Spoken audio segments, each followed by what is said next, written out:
Hey guys, welcome to my doomsday bunker. This is also my wife's arts and crafts studio. Now for the YouTube viewers of the future, to better understand the context of this video, it is currently mid-April of 2020. Look it up. Anyway, if you've been out in public or to the grocery store lately, you'll see a lot of people wearing protective face masks. And if they're not wearing them, they should be. But mostly you'll see people wearing these simple medical type face masks, or maybe even just a bandana wrapped around their face. But some people, you will notice, are wearing homemade, well-crafted cloth face masks. These people are the grocery store alphas.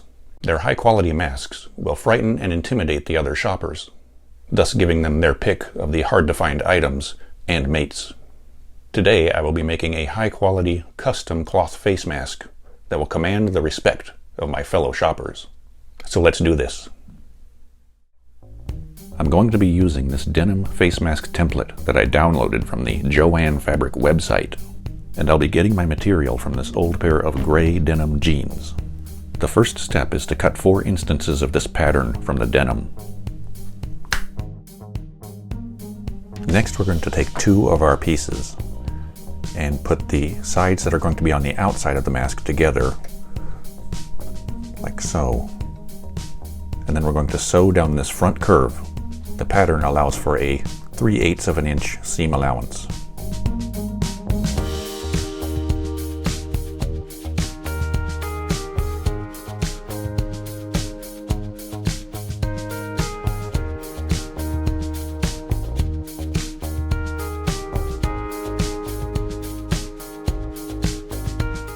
And now we're going to do the exact same thing with the other 2 pieces. So these are the 2 halves of the mask. One side will face outward, and the other will face inward toward your face. I'm going to take that inward side and try to sew down that excess fabric at the seam. This should help the 2 halves lay flatter against one another.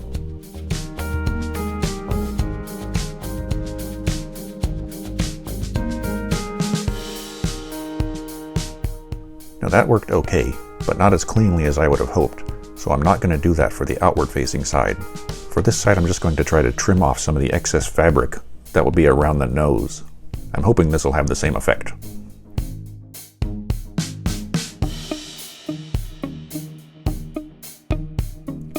So now I'm going to take my 2 halves, I'm going to open them up, and I'm going to put the 2 outward facing sides together so it'll be inside out. So then I will sew a seam along the top where the nose will be, and along the bottom where the chin will be.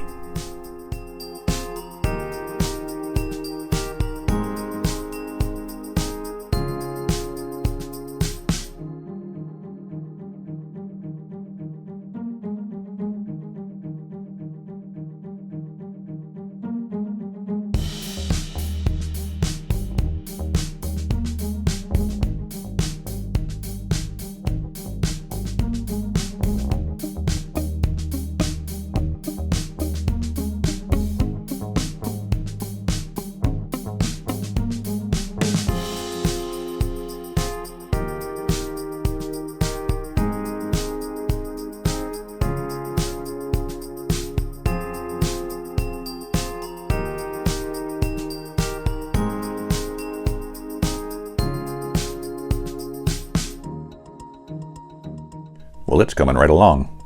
Next I'm going to try to boost its effectiveness with a filter insert. I purchased these HEPA allergen filter vacuum bags because I've seen a few other YouTube videos that use the HEPA filter lining for their mask filters. I don't know how effective it'll be, but I figure it can't hurt. So let's deconstruct one of these bags.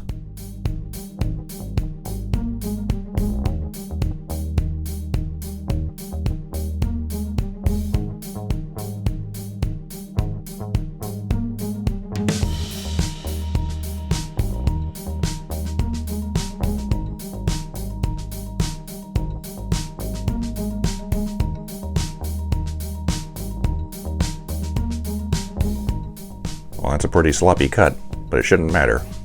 Now let's try to insert it into the mask.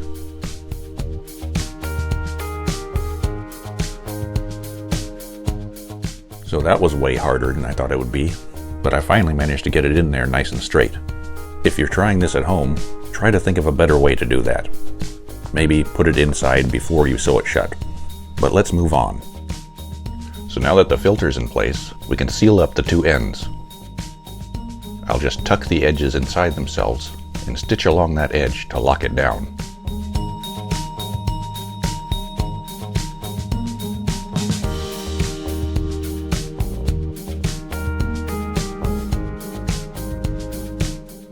Now it's time to think about the straps. A lesser man would simply sew 2 loops of elastic on either end so as to loop around one's ears. But on this channel, we only exercise crafting excellence. And in this case, that means grommets. So I'm going to install 4 grommets, 1 at each corner.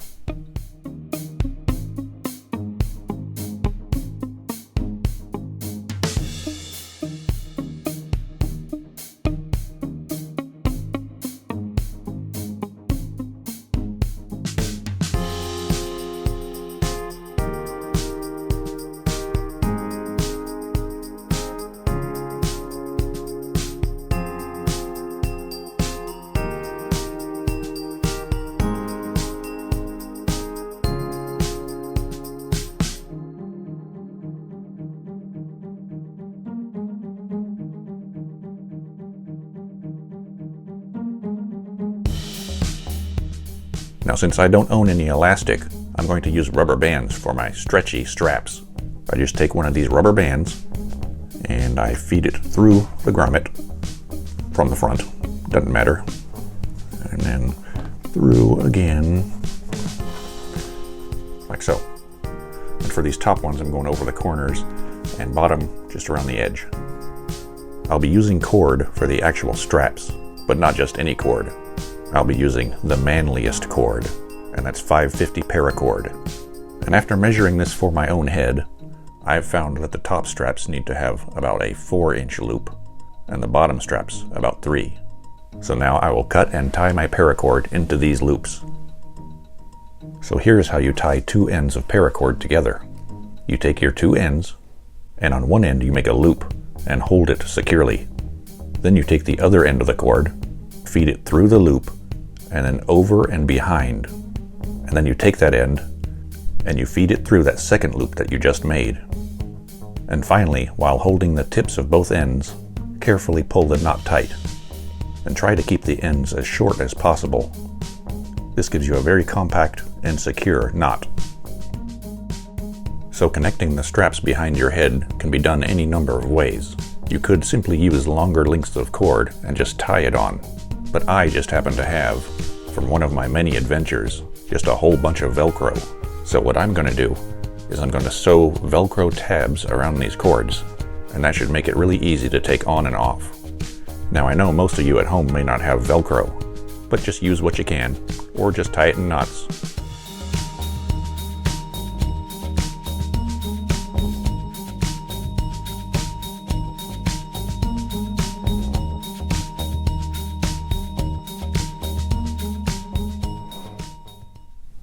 Oh, hello there.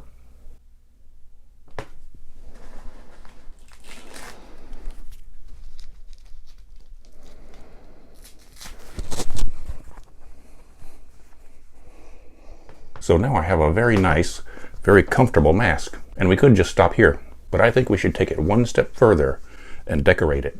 Now the sky's the limit as far as options go, as long as you don't obstruct the airway. But I think the best option is the one that I've picked, and that is to marry a professional airbrush artist and let her do it.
So I think this mask came out pretty well, and I hope you liked the video.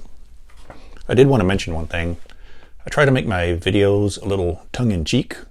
I try to put in the occasional joke, but I don't want to make light of the situation we're in. These are some pretty scary and serious times. So I just want to say, everybody be safe out there and wear your masks, make some masks, and just try to be nice to each other. Anyway, thanks for watching. You can check me out on Facebook and Instagram, and like and subscribe.